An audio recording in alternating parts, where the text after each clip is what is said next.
Hello, TED Talk enthusiasts and friends in Tucson. Thanks for tuning in.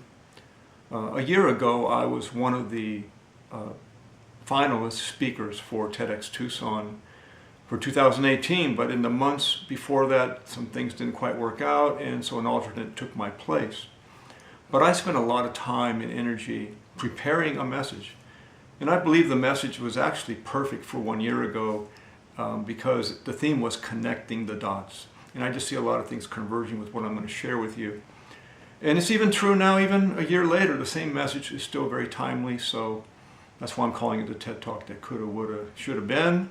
And it's even interesting to note that yesterday I found out that this Saturday's annual TedxTucson conference in Tucson has been postponed. Wow. So thank you, and here we go. You know, we all come to TED Talks to hear the latest idea or invention to make the world a better place. And I myself have been involved in the community to try to make it a better place for years, even at a sacrificial level of my time and resources. And over years now, I've noticed we still have a big problem. We need more help. We need more people to get involved. Can you remember a time whenever you had an opportunity to get involved in something, but you didn't do it? Well, I can. I was visiting a guy named Mike to read some Bible verses and just be a friend some weeknights. And I went to his place as usual, but he wasn't home that night, but his sister was. And I felt a nudge that even though he wasn't home, I should maybe talk to her, but she was home alone, and I thought, So I ended up leaving, and even as I left, I had this nudge that I should go talk to her, but I didn't do it. I didn't get involved. Well, sadly, 2 days later, her boyfriend shot her and committed suicide, a murder-suicide. And my friend Mike just flipped out and disappeared. I didn't get involved. Now, since then, though, I have gotten involved in lots of different ways, and of course, there's no better feeling for you to know that when you got involved to hear later that things have gone well, and I surely have. An example of that is not long after that, I ended up in a time when most people were trying to get from Mexico to the United States. I went the other direction. I went to Central Mexico with the purpose of learning Spanish, but also to make myself useful, because I saw the need there on a short trip. And I got a job under the table teaching second and third graders English. And boy, that was rough, but I survived. And then within time, I ended up staying there for 6 years. And I started some kids' clubs on a street corner and on a basketball court in a small, poor town. And something interesting that happened that even though these kids went to school, a lot of them still weren't learning how to read. So what I did, I sat down face to face with some of these kids with a primer, and I taught them 25 or so lessons for about 30 minutes each, and they could start to read on their own. Now, what was going on there now? Now, they had schools, but you know what? Things are more complicated than schools or money or programs. These are people with families, with problems, fighting poverty. Things are just, the systems and things are broken. That's why it was helpful for me to get involved, and in a very personal, sacrificial way. I even ended up getting very sick, of course, while I was in Mexico, but I survived. Now, moving on, I later moved back to Tucson, and I brought some of that with me, that involvement. I got involved with refugee kids, and I taught a group of Somali mothers who had little children English.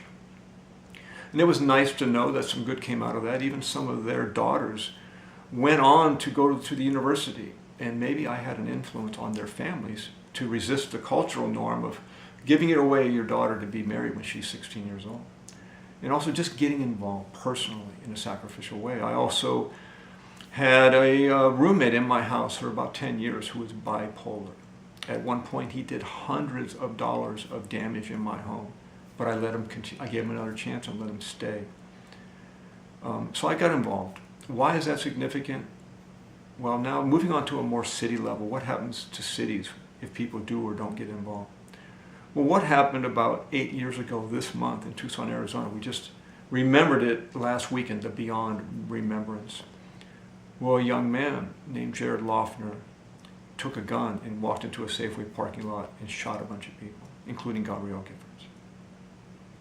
Now, I wouldn't be here today doing a TED Talk in Tucson if it wasn't for a woman who was also shot that day and survived, taking 3 bullets in her back. And while she recovered, she had watched lots of TED Talks, and she decided it'd be great if Tucson got involved in the TED Talk movement. And she has sacrificially given her time and gotten involved so that there's TED Talks in Tucson. And while I'm even talking to her today, and I see her around, we're friends. But at that time, in 2011, when that shooting happened, right away though, people started to blame others.